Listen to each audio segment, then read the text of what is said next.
Good afternoon and welcome to the HSMAI channel. My name is Scott Dahl and I'm a professor of revenue management and digital marketing at Roches Global Hospitality in Cron, Montana. And I'm really excited to be here today with Stuart from BCV Social, one of the leading third-party managers of social media and hospitality. And we're going to talk about how to drive social media to hasten the recovery at your hotel. So welcome, Stuart. First of all, thanks for being with us. Hey, thanks, Scott. And Stuart, I'll tell you what, just for people that don't know you or BCV, tell us a little about yourself and what BCV does. Sure, yeah. Well, I've been in hospitality now for coming up 14 years. And that's usually been in the hospitality tech sector. So I've worked with hospitality pay television, booking engines. I've also worked in OTA as well. So, and then eventually I've come to BCV as the director of sales for the UK and Ireland. And basically what BCV does is we're the number one hospitality focused provider of tech-enabled social media solutions. So we're a comprehensive all-in-one social media solution for a hotel. So we tell the hotel's story, we drive revenue, but really importantly, we protect the reputation of the hotel online with our monitoring. So we're all about building you that strategy for your social media, creating fantastic, engaging content in-house, building you the audience you want, but also doing everything from a single point of contact account management level. And obviously, as I said, we will ring fence and protect the reputation of your hotel with our monitoring service of real living, breathing human beings.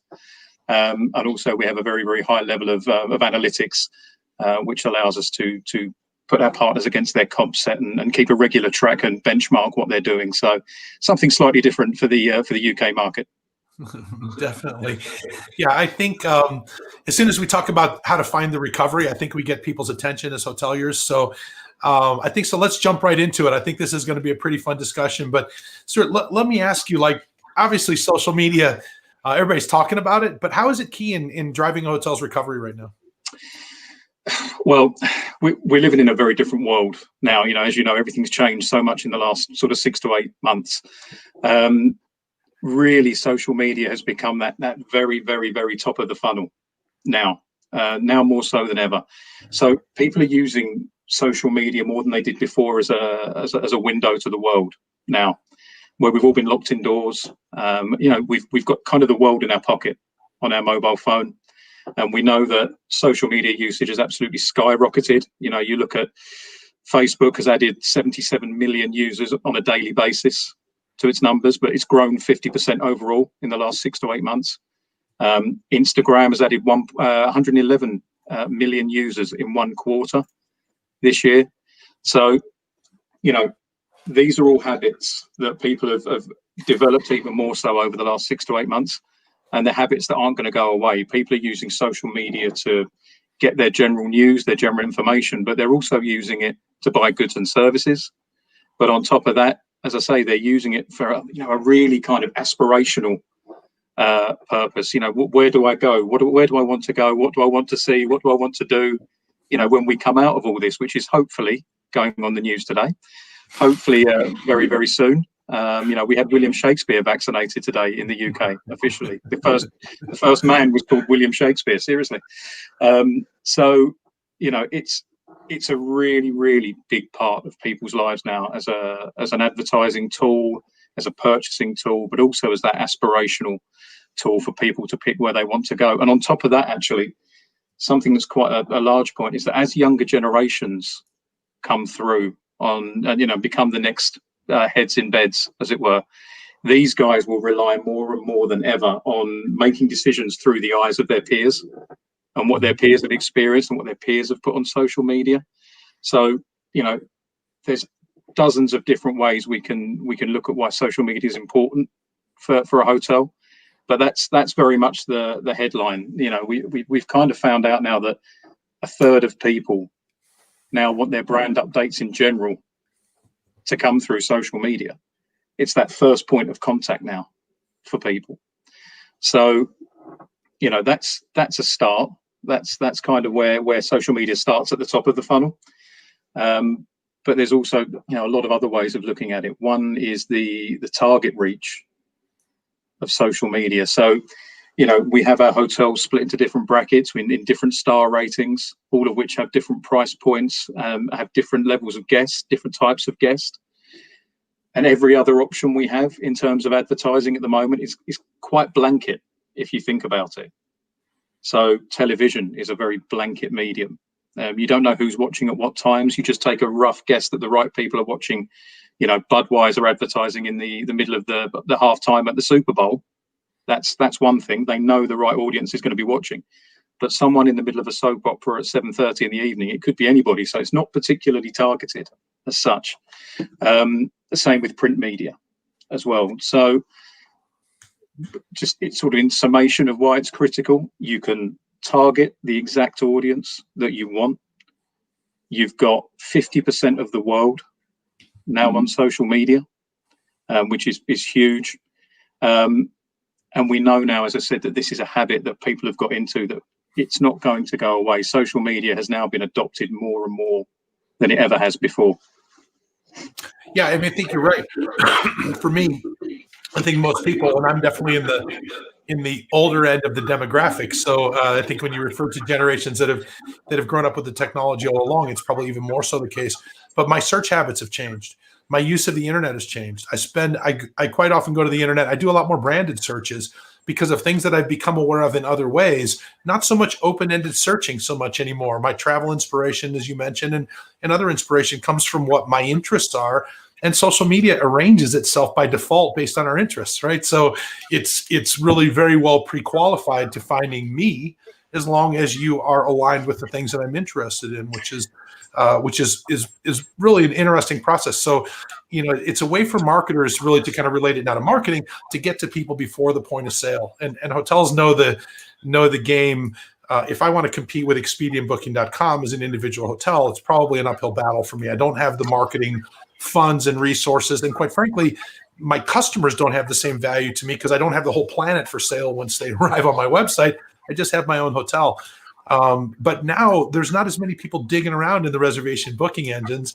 They're digging around in kind of like, I know for my wife and I, we already have 2 trips kind of pretty much figured out once we can travel and once other people can travel from other places, because it's people we miss. But we've, one of them we're going to meet in Greece. We know we're going to, but we don't know when. So we can't do that research on Expedia. So where does that happen? That research happens on social, as you mentioned. And for kind of, if you think of the Google digital customer path in that dreaming phase, in that very early phase of everything. So how can social media drive that kind of inspiration? How can we use it to get ourselves in front of the curve when demand returns? Going back to what I was kind of saying about the top of the funnel thing, what's the first, you go out and you buy a new car. So you have a bit of a rough idea in the back of your head what you want to get. I want this particular, I'm looking at this sort of brand, this kind of size. But when you actually get to the point of going to the dealership and buying the car, it's certain things that catch your eye. So it's the color, it's the spec, it's that same as going to a restaurant. People say you eat with your eyes, and it's no different with social media. How it plays such a vital role in driving that inspiration is that it has to do it through engaging content. That's the thing. You have to be engaged. You have to eat with your eyes as such. Mm-hmm. So it plays such a big role because we have evolving technology. Now, we're kind of evolving past basic imagery, and video now is getting twice the amount of views on social than it had before. So when social really started, social was all about, I'll put a picture here, a picture there, here's the kids, here's the car, here's the house, here's the holiday. Whereas now we've got companies that are sort of like BCV or in that same sort of arena, that are providing more engaging content and more, technologically advanced content that's really geared up to grab people's attention. So let's talk about that for a second and kind of get into sort of some of the real basics of social, right? And that I like when I teach it to my students, I teach them even the very simple concept of a hashtag, for example. It's a gathering place of like-minded people. It just happens to be virtual. And so if you can find enough of them and walk into the room carrying your ad, it's kind of, think of it that way, as the old person explanation of what social is. But talk a little bit about that. I mean, what's unique about social, right? It gets us at a different point, and it gets us based on our interests, right? Not based on a very basic level, I guess, is what I'm saying. So how do we capitalize on that? What's the best way to figure out ways to get in front of folks? Yeah, well, do you know what, the hashtag's a really, really good example, and it's a really, really good place to start. A lot of people hashtag things around what they're doing rather than where they are and what the actual activity is. So you'll see somebody doing a particular activity, and it will say hashtag great times, hashtag, fantastic night or whatever. And that's great. Good for you. You're having a great time. Love that. But what it's not doing is tying you to the activity or the place that you actually are or what you're doing. So social as a whole is a really, really easy way of being pointed in a certain direction. Okay, now going back to what we said earlier about Facebook, if you're in somebody's Facebook feed, if you're in, your company, your hotel is in someone's Instagram feed, it's because you've chosen for it to be there. No other way. Things don't randomly tend to appear. Facebook's algorithm is all about, okay, you like this, I need you to keep coming back to use my service, therefore I'll keep presenting you with this, one on top of the other, and so on and so forth. So at a really, really basic standpoint, hotels especially should be using what they've got for this, and going back to the hashtag is the great way to do it, because if you hashtag something that, around your bar, around your swimming pool, something like that, it's going to fall into the category. It's going to be tied by that hashtag to the category of other people that are interested in that category, if that makes sense. I think it does. It totally does, yeah. Yeah, I think I'm there. Yeah. Yeah. So yeah, again, from a real basic standpoint, hoteliers should be looking at social as just a massive group of people that if you're on their Facebook, if you're showing up on their Instagram, they've essentially got a massive net which they can then cast over those people and draw them in by tagging them the right way, but also by appealing to them on the right levels. But yeah, I think the best way, you couldn't have started that off in a better way than with the hashtag analogy. Yeah, I mean, it's interesting to watch hoteliers. First of all, I think it's kind of fun to talk about digital in the sense of being on social media is not the same as doing business on social media. And I think there's a real misnomer with that. You can tell a lot of times I would visit hotels when I was still responsible for hotels, and I would say, well, who's managing your social media? And I could almost look in the sales office and figure out who it was based on who was youngest. It was kind of the definition, you go, okay. And you go, and then they say, well, she has, 622 Instagram followers and 900 friends on Facebook. And I finally came up with a good example that I think illustrated it. And that is, just because I'm a little bit overweight does not make me a chef.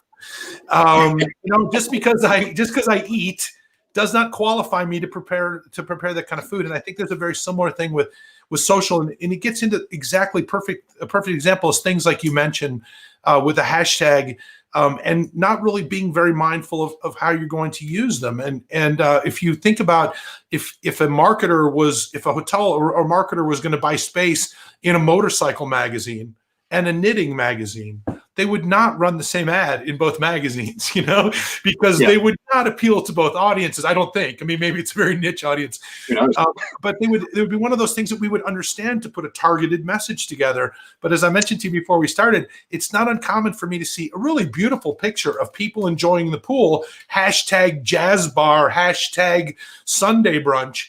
And people don't understand that you just put this in front of people that are aficionados of jazz bars, and you showed them a picture of kids at the pool. Like, it makes absolutely no sense whatsoever, But also your point there about the people who, you can walk into a hotel and into a back office and guess who was doing the social media because they were the youngest. It's getting harder and harder now to do in-house social media. From a hospitality standpoint, and that's not just me saying it because I work for an agency that provides everything, but Now, as going back, I mentioned it earlier, as technology is evolving, you're having to have more technology on your side to be eye-catching, to be the person to have that content that's really, really grabbing people's attention. And if you look at certain hotels, especially in the luxury sector that we work in, they've got such fantastic amenities in these hotels, rooftop bars, fantastic pool areas, all this sort of stuff. But there's only so many times you can put a picture up of that swimming pool.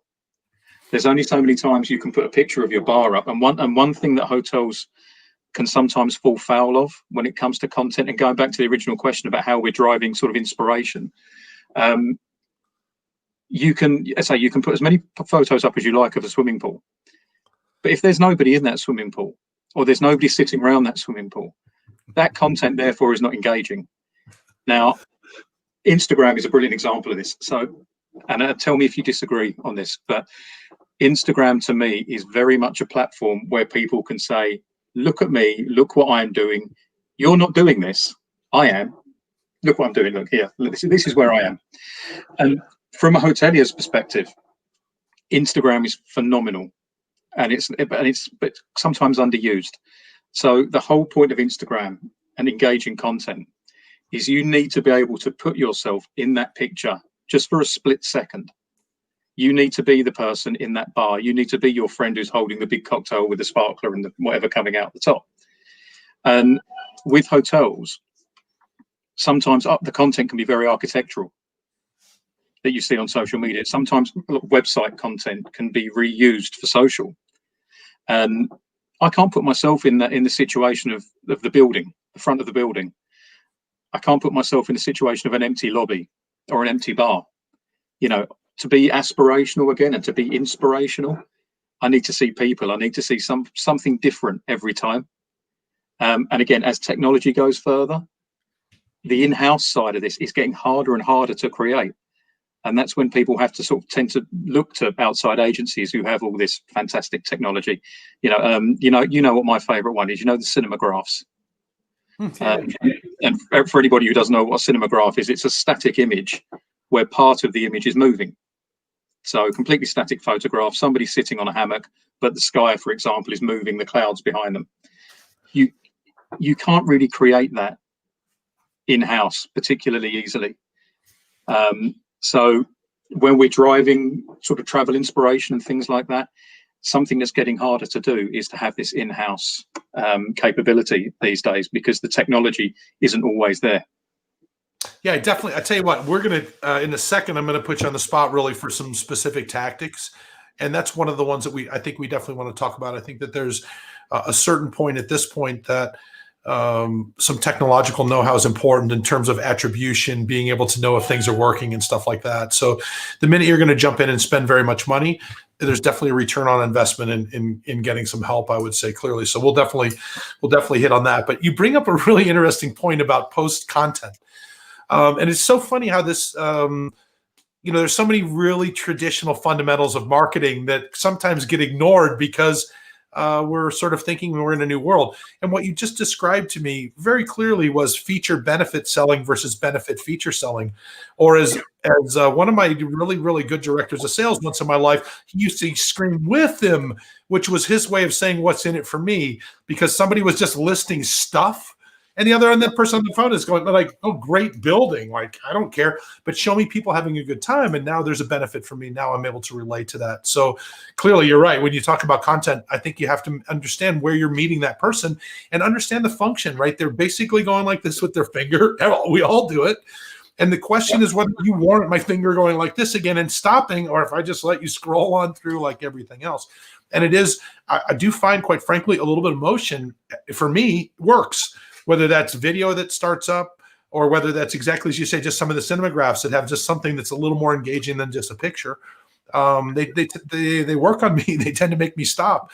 And it's not the marketer in me. It's kind of the person who's just looking for a little bit more richness, a little more content, I think, at that point. But yeah, you make an excellent point about how many times can you feature the building, right?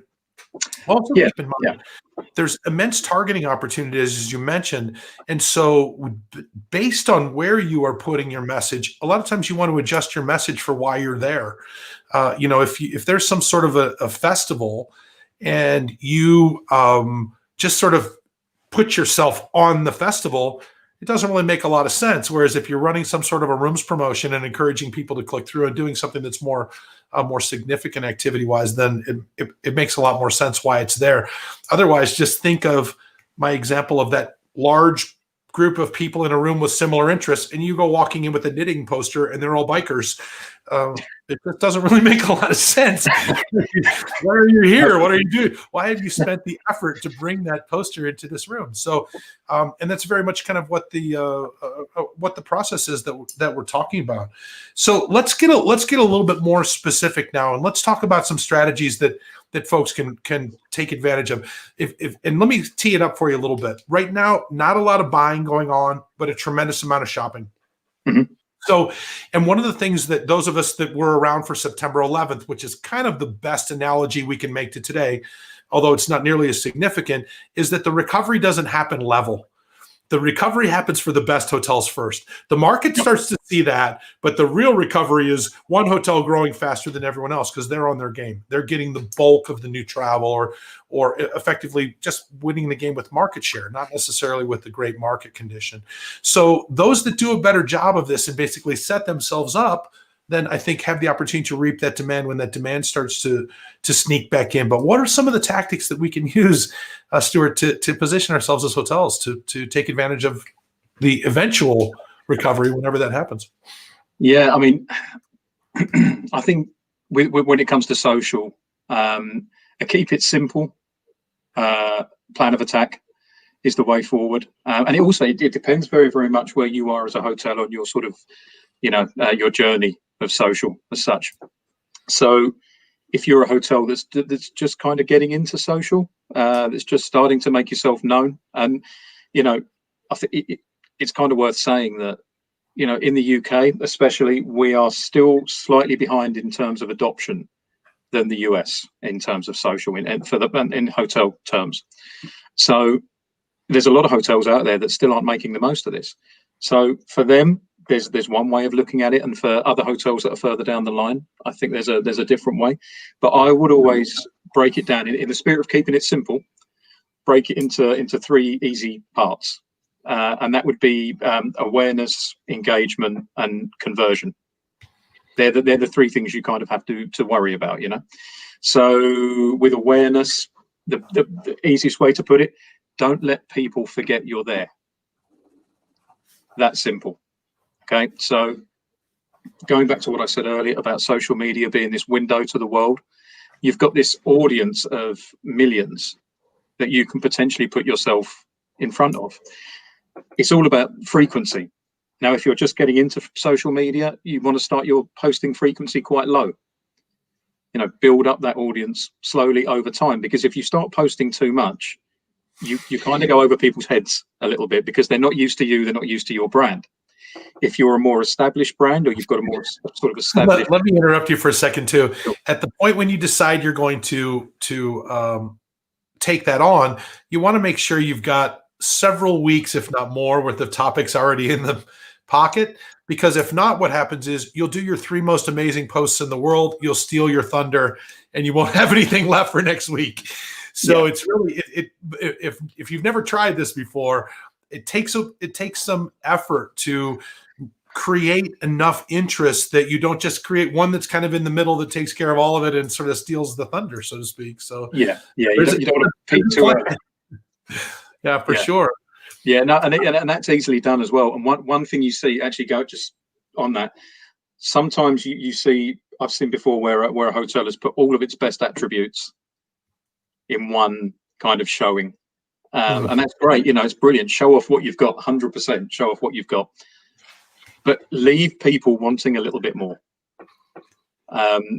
So if you can't look at doing really nice video, drone footage, cinemagraphs, this kind of, if you can't do that, you can't look at doing that, do not fill yourself up straight away with the first thing you see, you know, with here's my bar, here's my bar full of people, here's my swimming pool, here's this, all in one go. And I've seen that happen. You need to sort of drip feed your content and keep it fresh and keep it engaging, which nicely brings me on to the second part, which was engagement. At the moment, we're in an interesting situation where people don't know what's coming still. You know, we're having vaccinations starting in the UK today, but we still don't know, and hoteliers still don't know, you know, what we're going to be doing next month. You know, and it's the same across the world. We kind of have to reignite some enthusiasm again for travel. Now, don't get me wrong, people are chomping at the bit to travel. We all are. You know, I can't wait to start traveling again. I want to stay in a hotel and I want somebody else to make me breakfast.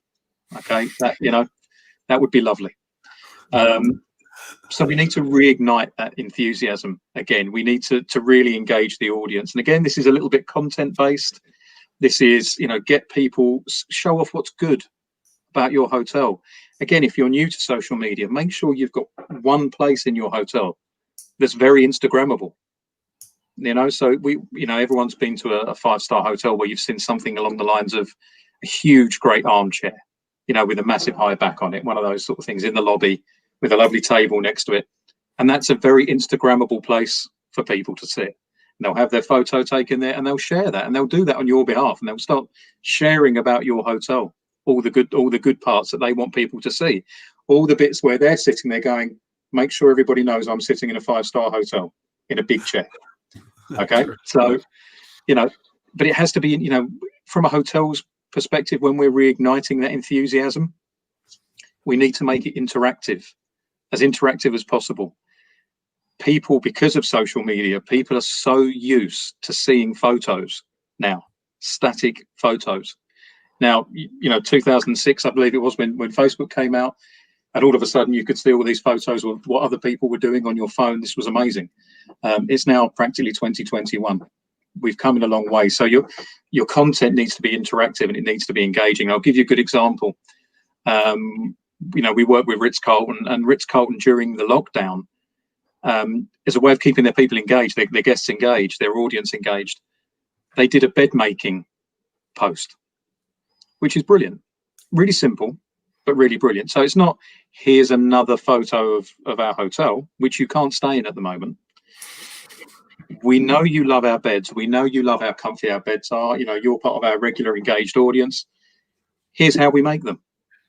And it gave it was a really nice framed post about, this is how we make our beds. Now you go away and you do it and send us the photos and post the photos to us. So it's keeping the brand current in people's minds. It's giving people something to do. It's making them feel engaged with the brand. And it's also giving them a nice sense of self-satisfaction once they've made a good bed. But we had some other things on there where we saw another hotel put a colouring book, an interactive colouring book, as part of their posts. So they were in the wilderness in the US, and they had things, big scary things like bears and rabbit, and well, not rabbits, but, you know, big scary animals. we had big rabbits where I live. That's what it is. So, you know, they put those pictures up there, and you could colour them in. So it became really, really interactive all of a sudden. So make sure that you're keeping people engaged is a really, really good strategy to start off with. And then lastly, we've touched on this already, but the conversion side of things, you know, it's that target audience. Now, you know my favorite analogy about dog food, right? Yes, but you should share it. It's definitely worth sharing. I do know. Right. So just for anyone who's watching who this now needs explanation, we've talked about targeting the audience, but with social media, you can hyper target, which is just that next level of targeting. So who do we want? We want people who are 25 to 35. We want people who've got a certain income, people who live in a certain area, people who have certain jobs, etc., etc. You can do that more so on social than any other medium. So to sort of bring that to life a little bit, I always use the analogy of dog food.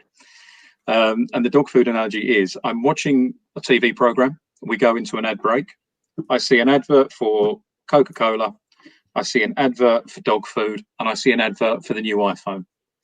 Coca-Cola is vaguely appealing to me because occasionally I drink Coca-Cola. The new iPhone is appealing to me because I've had an Apple iPhone for years, and I'm probably not going to leave. I don't own a dog. So the problem with that being, somebody has spent a certain amount of money, 0.0000 whatever percent of that ad budget has just been wasted on me as a non-dog owner. Now, 76% of people in the UK don't own a dog. Okay, so 24% do, which is great, and they've still got that audience of 24%, but that then whittles down again because their dog might not eat that particular brand of dog food. So it's a very small target audience they've got. They may carry an Android. They might carry an Android. Oh, yeah, they might carry an Android. The difference with what we can do with social is we can say, don't worry about all that. Don't worry about this blanket advertising. These are the people I want. This is the demographic I want. These are the heads in beds that I need. Right, let's go out and target those, and let's build that specific audience. So when you're looking at your conversion, you know that you're going to the audience that you want, that specific group of people that you want. B, we know that if you go to that specific audience and you do it right, your return on investment in terms of conversion is also going to be very, very high. So people have said to me before, with regards to social media, I can't make a good return on investment on social. Well, you can. BCV, on average at BCV, we see a 28 times return on investment, and that's on average. I've seen examples where somebody spent $300 on an ad, and we've netted them 35k in return, and that's 35k direct. So that's not going to Booking or Expedia. That's 35k direct bookings. No 15-18% commission needs to be paid. So if you look at your awareness, you build your awareness, you put your engaging content out there, and then you really, really hyper target, you will get that conversion. So as a strategy, if you break it down into those three parts, that awareness, that engagement, and that conversion, that gives you a really simple path to follow. So hopefully that made sense. Yeah, it makes absolute sense. Of course it does. So what I'd like to do, let me just follow up with each of those steps a little bit and talk a little bit about some of the technical that's behind it, and really stay away from the real technical, but really just kind of hopefully give people some insight into some of the complexity and some of the variables that they can manage. And one of those is we started to talk a little bit about hashtags, but we didn't talk about the difference between organic posts and paid posts. And so do me a favor and just kind of explain, who sees an organic post, and then what's the difference between the organic and the paid? Sure. So Facebook is social media in general now, you have to pay to play. That's the bottom line of it. Just to give everybody a little bit of sort of history behind it before I go on, Facebook has changed the way it presents content to people. So now business posts have to come behind friends and family posts. So in terms of organic, we know that Facebook organically only has about a 1% reach now. So don't get me wrong, organic's great. Organic's pretty much free. And that's 1% of the overall community of Facebook, or that's 1% of a more targeted, hashtag or follower community. I mean, what is it 1% of? That's 1% of if it was 1% of the overall community, there's a lot of people. I was thinking, we're good. That would be good. Yeah, that would be good. No, none of us would be paying for social, and we wouldn't have a job, and but no, it's 1% of a particular target audience. Okay. So again, as I said, the way that social media or Facebook and Instagram now work is that you have to pay to be far up and to be seen. Now, the complexity of it comes with how much do you pay, and what do you put on there for that payment? What return on investment do you get? All this sort of stuff. Now, from a payment perspective, from an ad spend perspective, the bottom line is the more you pay, the more you get back. To be super simplified, and I want to make sure, I just want to verify that pretty sure I have it right, but I want to verify. Effectively, an organic post gets deprioritized behind all my friends, family, all that kind of stuff, and then shows up basically in my timeline if I happen to be looking at the point when it came across, Yeah. And otherwise, I'm not going to see it. It's not going to retread itself. Whereas with paid targeting, and there's a lot, we can talk about the different, you can pay per exposures or pay per clicks and different things, which is really cool about social, that it's a little more flexible than Google ads, for example. But with paid targeting, effectively, they kind of retread themselves to your more targeted customers. And so you've got a much better chance of them being seen. And effectively, it sounds like you have a chance of it being seen versus kind of almost no chance in an organic environment of it being seen at this point. Yeah, pretty much. I mean, paying for social is like, you go to New York or LA and you see the guys standing on the street with the signs for, for various shops and things like that. It's someone likened it on something I saw recently to having one of those guys following you around for something that you particularly want to see. So I'm a hotelier. I've chosen my target audience. I've built that audience. I've got phenomenal content now. I've grown this brilliant bank of content. Now, who do I get it to, and how do I get it to them? Yeah. Well, I have to pay. I have to pay for Mr. Facebook to allow me to show that above other content. Now, we say that about if you're a 4-star, 5-star hotel, about £500 a month should be your kind of minimum ad spend, and your ad spend's up to you. No, especially from our side. I don't know in other agencies, but on our side, no one says this is how much you have to spend on ads. It's up to you. But the bottom line is, the more you spend, the more you are seen, and the more you spend, the faster that guy holding the sign keeps up with you when you're walking down the road. I love that analogy, the sign spinner guy. That's it. And we'll talk about retargeting in a minute, because that's the ultimate sign spinner following you around the internet, I think. No doubt about it. But no, I think that's you make a really great point, right? That you have to pay to play, basically, to get seen, and that targeting will make that happen. One of the things, as far as choosing your own investment, there is a little bit of a minimum, and that's in part because I think, as you know, it's not just about how much you're willing to pay; it's also whether your ad is relevant. What I love about Facebook, and quite frankly, I like it about Google too, the basic premise is very transparent. We want to serve our customers the best possible content, because then they come back. And as they continue to work on the algorithm, it continues to be in the benefit of the customer and finding the customer what they're looking for, the searcher. So, we laughed about it the other day, but we used to hide keywords behind pictures a long time ago, because the algorithm was unsophisticated. It just was looking for the most times that whoever had the most rooftop bar on their website appeared first for rooftop bar. Now that's not the same. And if you trick people to your site and they bounce, it's actually worse for you, right? Because eventually it turns out to not be relevant. You're not satisfying the search anymore, so you lose juice. So when those paid posts come up, they still have to perform well. People have to look at them. If it's a video, they got to watch them, right? And then you see more prominence coming back, right? Because the underlying premise of each of those platforms is to give us, as the user, the content we want, and not necessarily satisfy the marketer, because quite frankly, having the largest community is what makes them the most money from a marketing perspective in the long run, right? So yeah, it's a really interesting how that works out. So if you don't pay enough to get it seen some, it doesn't really get the benefit of the performance, right? And then it kind of just, like, I've seen small budgets not get spent, and we can't figure out why. And it's because it doesn't really ever get enough traction to start to be seen. So there's kind of somewhere there's a minimum spend, not very big, mind you. It's not a huge amount of money. It's about £5 a day. Oh, is there? Okay, there you go. So there's the example, right? You got to get in for £5 a day. You're just playing around if you're not spending £5 a day. So £5 a day will get, it would get you seen. But again, using the analogy of the guy holding the sign, he's walking slower and slower and slower, is the best way to put it. Because again, and I know I keep saying this, but the more you spend, as long as you've got that target audience and you've built and you've nurtured that audience, and the way you nurture that audience is keep refreshing the content, as long as you've got them in your pocket already, the more you spend, the more you're going to reach them. It really is that simple. And again, that's why a lot of the sort of clients we work with us, because obviously we manage all that on their behalf, and it's so much easier if you've got somebody doing that. But yeah, it's a cruel mistress when it comes to paying to play. Yeah, for sure.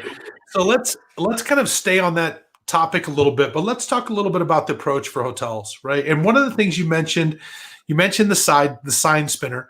And so let me ask you a little bit about just in general retargeting, but a little bit about some of the real technology behind it and why. If you're interested in getting involved in a little bit of social, not just having a presence on social media like a person, but driving your business, and you're going to use some hashtags and do a little bit of targeted advertising, you might be able to manage that on your own.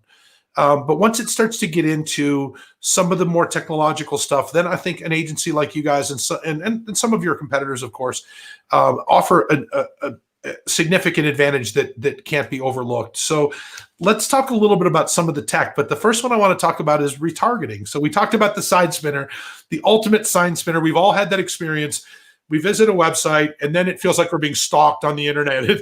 All the banner and skyscraper advertising is from one company, and it's happens to be something we just looked at, or worse yet, mentioned in front of our Alexa. That's my new favorite one now. Is I haven't even looked at this on my phone. We were just talking about it in the living room. But how does that work? What's the technology behind that, and how does it utilize? And it's actually, I know for a fact it's quite effective. But if you could talk about the effectiveness of it too, that'd be great. Yeah. So with retargeting, retargeting with on Facebook, for example, now the rules have changed on Facebook over the last few years, as you know. So now you have to use a pixel to really effectively retarget. So I'll give you an example. The Facebook pixel effectively sits in your line of code on the HTML bar on the top of your screen, and essentially, for anyone that doesn't know, what it does is it allows you to then track the movements online of that person everywhere they go, what they like. From the user's perspective, it infects your device so that they're able so that now you're uniquely identifiable, right? So. Yeah, that's the other way of doing it. It's like it's a cookie to a certain degree, isn't it? But what it allows us to do from our side is to track all the movements of a person online, see what they like, what they don't like. This is where side support advertising comes from. Where you've been looking at, I don't know, you've been looking at a sports bag online, and then you go and check your emails, and all of a sudden that sports bag's in the corner of your screen. That's because of a similar thing. But from a social perspective, what that allows us to do is build something called a mirror audience. So you have your audience, you have your audience of that you've built up and you've nurtured. But through our advertising, we also have other people clicking on the advert, looking on the advert, who we don't know yet. So the pixel will allow us to track those people. And then going to what you were saying about retargeting, we will then build up another little bank, another little audience, a mirror audience of our original audience, and we will then retarget the marketing to them. So what that allowed us to do is one example. With one campaign, we generated, I think it was something like $3,000 in revenue. And then we introduced the pixel, and we redid the campaign, and we turned the campaign, and that turned into $67,000 worth of revenue, just by having the Facebook pixel retargeting, getting an audience, building it, understanding it, then tracking another one, pulling them in through the retargeting, and sending them the adverts again going forward. It makes one hell of a difference. It really does. Yeah, I mean, for sure. And the other thing that pixel allows you to do is it allows you at the end really to attribute the transaction. So you can go all the way to the end, and you have the ability to give those great revenue numbers, because unfortunately, one of the things with social in the past is that we would build it in hope, right? There's, you kind of hope that it was going to get, we got some reservations. It must have been good. Somebody mentioned the post. Yay, it's working.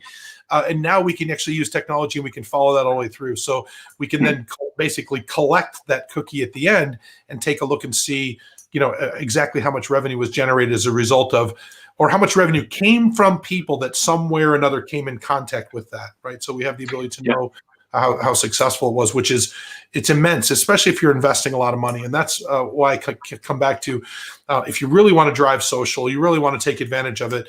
It's quite frankly more complex than online optimization was several years ago, if for no other reason than because there's so many more choices. You can pay for impressions, you can pay for clicks, you can pay for downloads, you can pay for this, you can pay for that. There's a lot of different ways to go about it. And so calculating your return on investment and knowing what kind of thing to run is more difficult. But the interesting thing is it's still, the cost hasn't caught up. You can buy 1,000 exposures for the most part on Instagram for about $5. It's really quite inexpensive. or you can buy clicks for about 50 or 60 cents a piece. Most hotel clicks in the general, Paris hotel, the last time I looked, was about $7 a click. So you can get 14 visitors from social media for what you can get one visitor online for. And if you're smart about it, a more qualified, pre-qualified, more targeted customer at the same time as it costing a whole lot less. So it's really interesting, right? That people have not gotten hip to the difference in the economics between the two, because you can create a lot more traffic on social for the same amount of money if you're smart about it. And the retargeting thing just really, as you mentioned, I mean, that was I think a 20-fold or 10-fold improvement, right? Or 11-fold improvement. That's the kind of stuff we've seen too. Even with, I mean, some of it can be as sophisticated as going back to a customer with and saying, "Hey, you started planning this trip, but you didn't finish. It was really cool. Don't you want to finish?" Yeah. I mean, that's right. And sometimes I get interrupted and I go, "Oh yeah, I should finish." Other times I'm like, "Whoa, that's pretty creepy." But it's kind of both. It can be. But yeah, I mean, again, that's another reason why, because we were talking about, weren't we, about how it's harder to do things in-house sometimes from a hotel perspective, and another thing from an agency perspective is driving the cost down of these clicks, and because this is something that people in agency side do day in, day out. They recognize how to do it. They know how to do it, and again, it comes from building that audience as well, and being effective with what you're putting out there. But driving the cost down of these clicks is something that's paramount, and it's quite hard unless you've got somebody from a hotelier's perspective who's very, very clued up. And don't get me wrong, there's a lot of those about. I'm not saying there's not, but in some cases, that might not be the case. So again, sometimes it works better from an agency perspective for that. I think so. I mean, if you think about it, you guys have the volume to learn. And we'll talk about that in a second and talk about the volume. But, if you're wondering whether it makes sense to put a pop-up on your website right now about safety, I would offer you to go to Marriott.com. Don't go to Marriott.com looking for the brand message, because it probably is not cool enough for your hotel, right? Because that's kind of a pretty homogenized sort of a brand. Mm-hmm. But they have enough traffic to do an A/B test in 10 minutes and tell them which is the right way. And definitely, if you go to their website, you have to blast through that box that talks about their current safety, because they've proven that increases capture rate versus it not being there. Guaranteed, they tested it somewhere along the way. And you guys have that same kind of an insight, right? I mean, you process millions of social media messages on a monthly basis. And so you get to see a profile, right? So I'd love to, first of all, at some point I want to get into a little bit that social media is not one way. And that you guys monitor it. And I think that's a big piece, because you see sometimes a social media feed with horrible complaints and then they're not being addressed. And then you go, wow, this company's doing a lot of effort to drive traffic to this place where people are trashing them. That's kind of weird. Yeah. It's very strange. But so kind of, tell us, like, what do you guys learn? You see all that volume. You definitely have a statistical overview, not just anecdotal. I can give you the number, actually. 40%, 41% growth in messages to hotels through social media in the last 6 to 8 months since the pandemic. So this is what we've seen at our hotel partners. Now, as I say, we work very much in the luxury space, very much in the 4-5 star. But yeah, more and more people now are using social media as their number one way of communicating with a hotel. We know, it's common knowledge. People don't like talking on the phone very much. They like complaining over the phone even less. Now, we've become a text message culture, haven't we, really? WhatsApp and things like that. So people are finding it easier now to message a hotel directly over social. The problem on the hotel side with this is that everyone in a hotel wears about 9 hats a day, as you know. So people who don't work in hospitality are expecting that there's somebody like me or you sitting here right now, sitting in front of a laptop, waiting for their question to come in about what time can they check in tomorrow, right? Right. So, and then they're going to get an answer. Now, we know from our numbers that well over 70% of people expect an answer within an hour if they're complaining over social, or 2 hours if they're just asking a general question. So from a monitoring perspective, what we do is we have a monitoring team, as I mentioned earlier, who will monitor every hotel that we look after, their interactions on social. And then what we can do is we can either escalate that to the hotel, or we can respond on behalf of the hotel under the hotel's branding in the right tone of voice for the hotel. So, you know, different hotels, as you obviously know, have different kind of customers, different kind of looks, and they want their customers to be addressed slightly differently. So we do all that. But what that enables us to do is really ring fence the hotel and the online reputation of the hotel, because as social grows and you know, the new guest comes in, they're going to use this more and more. And hotels need to have somebody there, or somebody like us there, who can process all these messages and all these interactions that are coming in. So on social, you know, you said about negative messaging. It happens all the time. I was on one particular hotel brand yesterday, having a look at something, and I found at least 7 or 8 really negative messages, probably within about 10 minutes of looking, and they're there for the world to see, and they're not going away. But we can make them go away, and a hotel can make them go away. With Facebook, we can hide those. But on top of hiding that message, what we would do is either then contact that guest directly, asking for their details, but at the same time, we would escalate to the hotel, to the assigned person in the hotel, to say, this is the issue, here's their profile, here's the links. Now you engage with them too, because social media is all about engagement, and people want to be engaged at the start of the journey. And I will tell you, there's, quite frankly, you can draw a crowd with a good hotel complaint, as you know. So it really, you know, we create content for our customers to effectively promote our businesses in ways we don't want to. I spent one time, I won't tell you the airline, a big airline, lost my luggage, just completely unresponsive on the phone number that they gave me. After about 36 hours, I had traveled to Europe from the United States to interview for a job. And I was going to basically be interviewing the blue jeans that I had flown over here on 2 days prior. So I got on social and really just started to have some fun on social. And at one point I was the top trending tweet on lost luggage. But I got pretty quick response from the airline. Yep. And then, but very interestingly, I went back on 2 days later and said, I got the job, right? Kind of as the follow-up thing. And that was the most liked tweet out of all of them. So yep. We're kind of all trolling around for stories, right? We're looking for things. Every one of us wants to be the person that scoops their WhatsApp group and sends an amazing tweet. You know, I mean, we all are kind of like that. We've become that way. So I think that it's really incumbent upon a hotelier to understand, you know, the way this stuff works. And I think really one of the big messages is definitely get involved. You're going to influence people earlier on in the process. You're going to, you know, you own the building. You can tell the story. The online travel agencies don't own the building. If you look at their social media, it's a little bit antiseptic because they have to rely on their customers to create any content for them. So you kind of have a hands up. If you're wondering how you can rebuild your direct business, I personally think that by creating great content, you can start to rebuild some direct business because you'll start to win the game. You know? Yeah. But also with the other side, just, you know, talking about keeping an eye on your social platforms. One of the things that gets missed all the time is sales opportunities. I was on a certain hotel's Twitter yesterday, and there was a Twitter post on there from somebody that said, "Does anyone know if this hotel is a good place to stay?" And this is a 5-star hotel. Not one response from the hotel engaging that person and saying, yeah, brilliant. Now, again, what we would have done is engage that person, or got somebody in the hotel to engage that person. So things like sales opportunities, general questions, positive and negative messaging, but also if somebody who's got a high level of influence on social media, not an influencer, but someone who's got a few thousand Instagram followers, if we pick up that somebody like that is coming to stay at your hotel, we'll, you know, or the hotel needs to pick up, get involved with that person early, because they will do the free advertising for you, you know. So keeping an eye on that sort of thing. But the other thing as well, just very briefly, because I'm cognizant of time here, I think you need to also take into regard who the new guest is.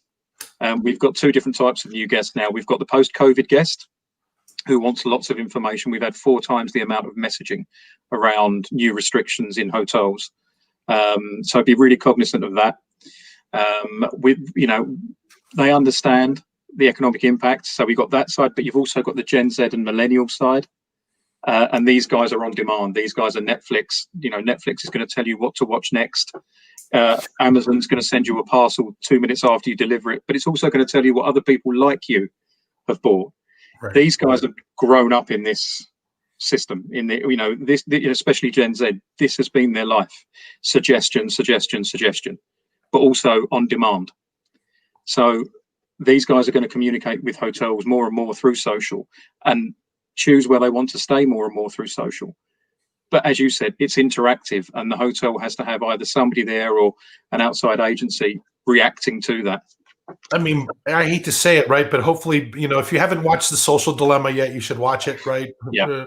You'll take your kids' cell phones away. But at the same time, it's interesting, right? We all have that acknowledgement piece that goes along with social. I mean, when I put something, I'd go back and look and see. I'm really not super active on social, but I'm still kind of interested who liked my stuff, and so I think that there's an opportunity for hotels, quite frankly, in even validating, that people have made good decisions. Imagine if someone posts that they had a great stay at your hotel. We often miss the opportunity to say, hey, so glad you stayed with us. Yeah, absolutely. We had a nice stay, right? We missed that opportunity just to validate and acknowledge that customer. Well, Stuart, we're running up again, man. I knew we'd run out of time, by the way, based on some of the discussions we've had in the past. But we're kind of running up. We got about 5 minutes left, so this is like your chance, right? That golden nugget of wisdom that you'll always be remembered for. What little cute bow can we put on it for people that are watching us? Yeah, I think if I had to put a bow around everything, is just hoteliers now just be aware of how big this is, and it's only going to get bigger. This is not going to shrink. These new habits that everybody has formed, especially over the last year. But that's one thing. But the next generations that are coming through, these on-demand generations I talked about, they're another thing. And they are going to want more engaging content. They're going to want different content. They're going to want all the technological options of content. But they're also going to need to be reacted to. And they're going to need to be engaged, because that's how they've grown up. That's what they've become accustomed to. And from a hotelier's perspective, it's absolutely key to get engaged with these people, to get these people on side and get them as part of their audience. But when they are part of the audience, keep engaging them, keep refreshing, keep relevant. But overall, just understand that the size of social media and how important it's going to be. And I really hope that hotels in the UK are really going to start adopting this more and more now, in line with the US, because we see such amazing results over there with the clients that we work with in the luxury sector, that we really want to see this happening in the UK really soon. Yeah, I mean, I completely agree with you. I mean, the only comment I would add to that is, if you are complaining about online travel agencies, if you're complaining about intermediated business, if you're complaining about all those different things, if you're complaining about your product being commoditized, it's just a bed and a toilet, guess what? You can fight back, and this is your place. And you can reach people when they're not looking for a bed and a toilet, when they're looking for an experience. And who better to tell them about your experience than you, right? So, I mean, it really is. It's a tremendous opportunity to be able to speak to people in a way that they're listening. And whereas, in my opinion, a lot of marketing kind of falls on deaf ears. We're so used to it at this point, we don't pay any attention to it. But when my phone goes bleep, bleep, and there's something new on social media, for whatever reason, that little rush of endorphin happens, and I go check and see what it was. And so I think that's if you're taking one thing away as a hotelier, if you're sick of giant margins and you're sick of giant commissions and things like that, then redevelop the relationship with your customer. What I would say is decommoditize your business, right? Absolutely. Make yourself unique, and there's the opportunity. Well, Stuart, man, thank you so much. Fun conversation. I hope everyone enjoyed what we had to say. I know there was definitely some very interesting insights, quite frankly, for the person who is just kind of the hotelier who's contemplating getting involved more heavily, or the one who has put a lot of effort into it but can't really figure out why they're not getting the returns that they'd hoped to. I think there was something there for both of those groups. So thank you very much, man. Thanks for sharing your insight. Thanks, Scott. It's been brilliant. Thank you. Everyone, thank you very much. HSMAI thanks you. Hopefully you enjoyed this content. Pretty sure you'll be able to find the recording if you want to.